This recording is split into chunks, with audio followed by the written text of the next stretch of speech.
life is orchestrating to bring something forth from within you. From your relationships, to your circumstances, to your environments. Okay? Carl Jung, the great psychologist of the early 20th century, his whole life's work was based around this process that he called the process of individuation. Okay? And this process, the way he defines it, is essentially that our entire life, the purpose of our life, is ultimately to embody and to reveal our innermost self. And that all of our circumstances are all part of this much larger unconscious process to try to help us become who it is that we actually are. And as Carl Jung was discovering this process, he was unknowingly hitting on what we now today call the law of attraction. Okay? Because Carl Jung knew that psyche was not just something in here, but that the entire world was composed of psyche. The entire world was soul.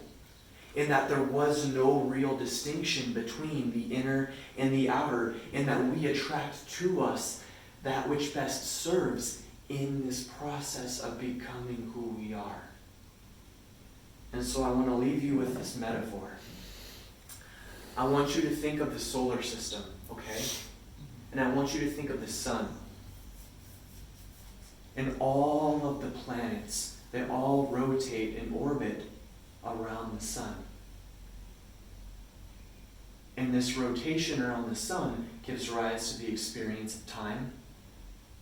It gives rise to the dance between light and dark.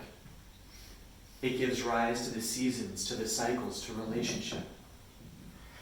Well, if the universe operates in a fractalized model, then that means that we too have our own inner sun. And that all of our life circumstances are all revolving around the revelation of this inner sun.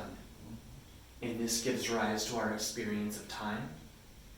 This gives rise to the dance between light and dark. It gives rise to the passing of the seasons in our life. It gives rise to our relationship. And so when we get to that point, when we learn to prioritize that inner sun, that which is most true in us, then just sit back and just watch the miracles begin to unfold. Okay?